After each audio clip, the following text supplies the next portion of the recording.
ఇక ఏపీకి ఇచ్చిన విభజన హామీలపై జరిగిన చర్చ వాడివేడిగా సాగింది. వెంటనే విభజన హామీలను నెరవేర్చాలని టీడీపీ వైసీపీ ఎంపీలు డిమాండ్ చేశారు. విభజన హామీలకు కేంద్రం కట్టుబడి ఉందని కేంద్ర మంత్రులు రాజ్నాథ్ సింగ్, పీయూష్ గోయల్ హామీ ఇచ్చారు.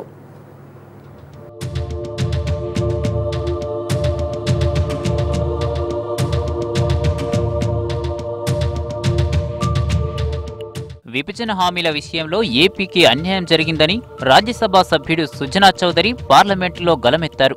రాజ్యసభలో ఏపీ విభజన సమస్యలపై జరిగిన చర్చలో మాట్లాడిన సుజనా చౌదరి ఏపీ ప్రజల భవిష్యత్తు అంధకారంలో పడిందన్నారు. బీజేపీ రాజ్యాంగ ఉల్లంఘనకు పాల్పడుతుందని, విభజన హామీలను నెరవేర్చకుండా ఏపీ ప్రజలకు అన్యాయం చేస్తుందని సుజనా చౌదరి ధ్వజమెత్తారు. The frustration and helplessness of the people of Andhra Pradesh has serious implications for the future of our country, as it rightly aspires to find its due place in the comity of nations. The future of aspirational India would be in serious jeopardy if the neglect of Andhra Pradesh over the last 4 years were to continue. That is why we sought this debate, sir. The future of the people of Andhra Pradesh is in dark, mainly on account of the following 9 reasons. Blatant violations by this government of various provisions of the sacred Constitution of India. Neglect of Andhra Pradesh Reorganization Act passed by the Supreme Legislation of our country, including this August House. Willful burial of the decision of the Union Cabinet in respect of special category status for Andhra Pradesh. ఈ చర్చ సందర్భంగా AP విభజన హామీలపై మాట్లాడిన Congress MP Ghulam Nabi Azad ఈ సమయంలో కేంద్రం ఏపీకి అండగా నిలవాలన్నారు. రాజకీయ నేతగా తనకు ఆంధ్రతో మంచి అనుబంధం ఉందన్న ఆజాద్ విభజన సమస్య తెలిస్తే ఆంధ్రప్రదేశ్ రాష్ట్ర సమస్యను పరిష్కరించడం వీలవుతుందన్నారు. Sir, if you want to sympathize with the people of Andhra, unless you know the history of Andhra Pradesh, but I am lucky to be associated politically with Andhra Pradesh since 1977. It is now 41 years. When I became the General Secretary in charge for Southern India, particularly Andhra Pradesh as General Secretary Youth Congress. And in the capacity of a General Secretary of parent organization, I have been in charge 4 times. అనంతరం ఈ చర్చలో మాట్లాడిన GVL BJP వల్లే ఏపీకి ప్రాజెక్టులు, నిధులు వచ్చాయన్నారు. పోలవరం కేంద్రం ఏపీకి ఇచ్చిన వరమని, టీడీపీనే రాష్ట్ర ప్రజలను తప్పుదోవ పట్టిస్తుందని మండిపడ్డారు. రాష్ట్రాన్ని కాంగ్రెస్ అప్రజాస్వామిక పద్ధతిలో విభజించిందని, ఆ లోటును ఇప్పుడు బీజేపీ భర్తీ చేస్తుందని జీవీఎల్ తెలిపారు. ఏపీ ప్రజల సమస్యలను పరిష్కరించేందుకు ప్రధాని మోడీ ప్రత్యేక దృష్టి సారించారని ఆయన వ్యాఖ్యానించారు. What is being attempted here is to completely mislead people of Andhra Pradesh. A young state like Andhra Pradesh requires a progressive approach, and what has now been attempted is a complete negative approach for the sake of political expediency. It's nothing but political expediency, and I'll state you how. I'm proud to say that this government of Prime Minister Narendra Modi ji has given special focus to this state as no other government has ever done. And this 10 years of the UPA, which actually brought this entire bill, hurried through it in an undemocratic manner to some extent, yes, because they wanted to see some political, again it was political expediency of the Congress party, which rushed through it in the last days of the UPA government.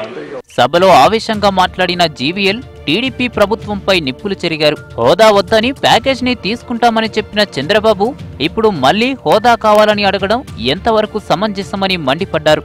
ఏపీకి కేంద్రం 1,17,000 కోట్లకు పైగా నిధులిచ్చిందని, అలాంటప్పుడు హోదా ఎందుకని జీవీఎల్ ప్రశ్నించారు. హోదా ఉన్న రాష్ట్రాల్లో పూర్తిస్థాయి పన్ను రాయితీలు లేవని, 4 ఇండస్ట్రియల్ కారిడార్లలో 2 ఏపీకే ఇచ్చామన్నారు. ఇప్పుడు సభలో హోదాపై ఆవేశంగా మాట్లాడుతున్న సుజనా చౌదరే ప్యాకేజీ రూపకర్త అని GVL చురకలంటించారు. I'm reading from the February 20, 2014 Rajya Sabha debate in this very house. The then Prime Minister Dr. Manmohan Singh said, I would like to make a few further announcements in this regard, and I would like to draw the attention of the House. The first promise was, first, for the purpose of central assistance, and I would like these words to be noted, for the purpose of central assistance, special category status will be extended to the successor state of Andhra Pradesh comprising 13 districts, including the 4 districts of Rayalaseema and the 3 districts of North Coastal Andhra, for a period of 5 years. This will put the state's finances on a firmer footing. So the promise was to extend the special status, category status for 5 years, to give financial assistance to put the state's finances on a firmer footing. ఏపీకి ప్రత్యేక హోదా ఇవ్వొద్దని 14వ ఆర్థిక సంఘం ఎక్కడైనా చెప్పిందా? అలా చెబితే చూపించండి అంటూ బీజేపీ నేతలను టీడీపీ ఎంపీ సీఎం రమేష్ ప్రశ్నించారు. విభజన హామీలపై స్వల్పకాలిక చర్చ సందర్భంగా రాజ్యసభలో ఆయన మాట్లాడుతూ ప్రత్యేక హోదా ఇవ్వొద్దని 14వ ఆర్థిక సంఘం చెప్పినట్టు నిరూపిస్తే ఇప్పుడే తన పదవికి రాజీనామా చేసి వెళ్లిపోతానని భావోద్వేగంతో ప్రసంగించారు.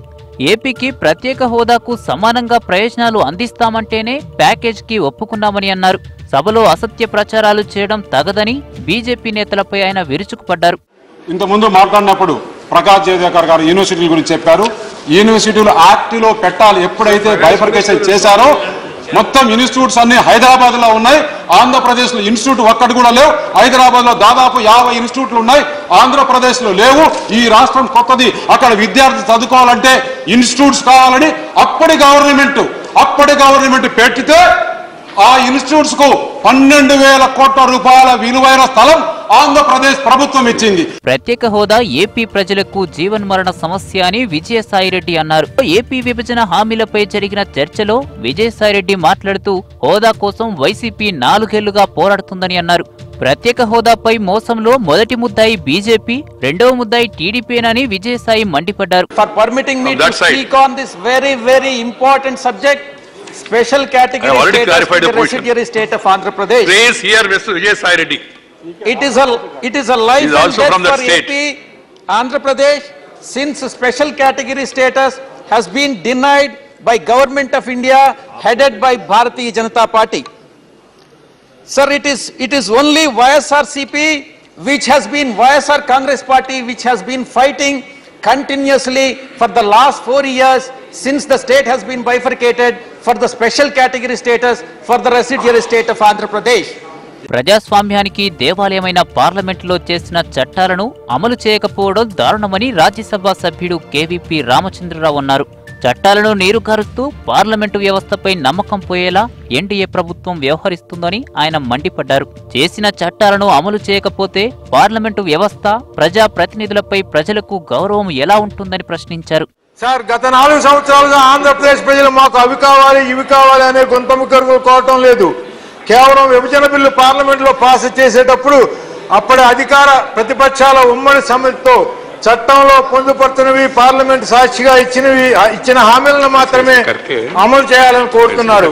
కానీ ప్రజల మాట గత 4 సంవత్సరాలుగా వింటున్నది ఎవరు సార్? కొన్ని బలమైన కారణాల వల్ల తప్పనిసరి విభజన వల్ల ఆంధ్రప్రదేశ్కి అన్యాయం జరగకూడదని కొన్ని ప్రతిపాదనలు చట్టంలో ఉంచబడ్డాయి. మరికొన్ని అప్పటి ప్రధాని పార్లమెంట్లో హామీలుగా ఇచ్చారు. అవి అమలు చేయవలసిన బాధ్యత తరువాత ప్రభుత్వాలది. ఏపీకి ప్రత్యేక హోదా ఇస్తామని నాడు ప్రధాని హోదాతో తాను హామీ ఇచ్చానని మన్మోహన్ సింగ్ అన్నారు. విభజన హామీలపై స్వల్పకాలిక చర్చ సందర్భంగా రాజ్యసభలో ఆయన మాట్లాడుతూ తమ తర్వాత వచ్చిన ప్రభుత్వం హోదా హామీని అమలు చేయలేదని, నాడు పార్లమెంటులో ఇచ్చిన హామీని అమలు చేయాలని డిమాండ్ చేశారు. 2014, when the Andhra Pradesh Reorganization Bill 2014 was being discussed, I made a solemn commitment on the floor of this august house as Prime Minister of India, and I quote, "For purposes of central assistance, special category status will be extended to the successor state of Andhra Pradesh." This had been decided in view of the fact that revenues collected in Hyderabad will accrue entirely to the new state of Telangana. ఆంధ్రప్రదేశ్కు ఇచ్చిన మాటకు కేంద్రం కట్టుబడి ఉందని కేంద్ర మంత్రి పీయూష్ గోయల్ అన్నారు. పార్లమెంటులో ఏపీ విభజన హామీలపై జరిగిన చర్చలో మాట్లాడిన గోయల్ ఏపీ అభివృద్ధికి కేంద్రం కట్టుబడి ఉందన్నారు. విభజన చట్టంలో ఇచ్చిన హామీలను క్రమంగా అమలు చేస్తున్నామని, దేశంలో ఏ రాష్ట్రానికి హోదా ఇవ్వొద్దని ఆర్థిక సంఘం చెప్పినట్లు పీయూష్ వెల్లడించారు. The state government is anticipating this amount in the form of central government funding for externally aided projects for the state of AP, where principal and interest on these EAP projects the central government would have paid fully up to the extent of 17,500 crores. So really to the extent of the difference between new formula and old formula. And then it goes on to say that the following 5 projects, 11,539 crores, are already under the government's in principle approval.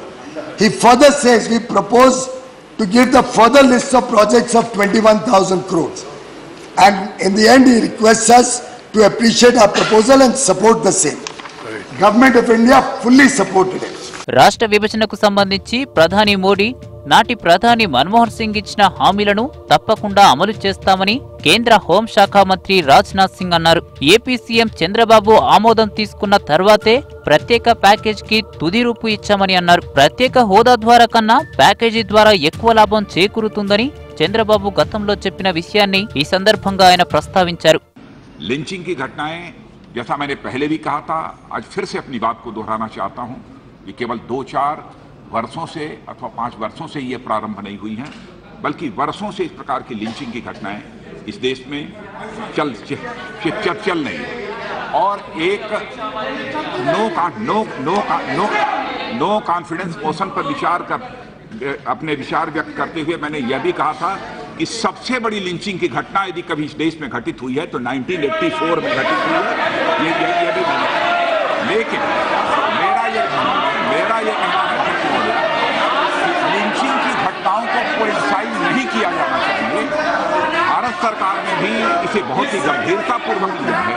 Supreme court ने भी अपने observations दिए हैं. రాష్ట్ర విభజన వల్ల ఏపీతో పాటు తెలంగాణ కూడా నష్టపోయిందని, అయినా తెలంగాణ పట్ల ఎందుకు ఎవరూ సానుభూతి చూపడం లేదని రాజ్యసభలో టీఆర్ఎస్ ఎంపీ కె కేశవరావు ఆవేదన వ్యక్తం చేశారు. విభజన హామీలపై రాజ్యసభలో చర్చ సందర్భంగా మాట్లాడిన కేకే ఏపీకి ఇచ్చిన హామీలను అమలు చేయాలనే తాము కూడా కోరుతున్నామని చెప్పారు. పార్లమెంటు సాక్షిగా విభజనపై ఏపీ తెలంగాణకు ఇచ్చిన హామీలను నెరవేర్చాలని కేకే డిమాండ్ చేశారు. హైకోర్టు విభజన ఎన్నిసార్లు అడిగినా ప్రయోజనం లేదని, 60 ఏళ్లలో తెలంగాణలో జరిగిన అభివృద్ధిని చూపించాలని కేకే అన్నారు. Mr. Chaudhary or what Mr. Ramesh perhaps would be asking for the right. There's nothing like right here. Asking the government to fulfill these promises made in this very house on the floor when they no other than no less than the Prime Minister of the country gave a promise. That a part. Let us not be carried away by sentiments, emotion, overtaking the facts and figures. Everyone has some sympathies and words to say, including our direct, who has brought in because he was looking for an opportunity, brought in the West Bengal also there. మొత్తంగా AP విభజన హామీలపై రాజ్యసభలో జరిగిన చర్చ రసవత్తరంగా సాగింది. 4 ఏళ్లుగా ఏపీకి ప్రత్యేక హోదాపై క్లారిటీ ఇవ్వని బీజేపీ రాజ్యసభలో సానుకూలంగా స్పందించింది. విభజనలో నష్టపోయిన ఏపీకి న్యాయం చేస్తామని రాజ్నాథ్ సింగ్ చెప్పడం హర్షణీయం.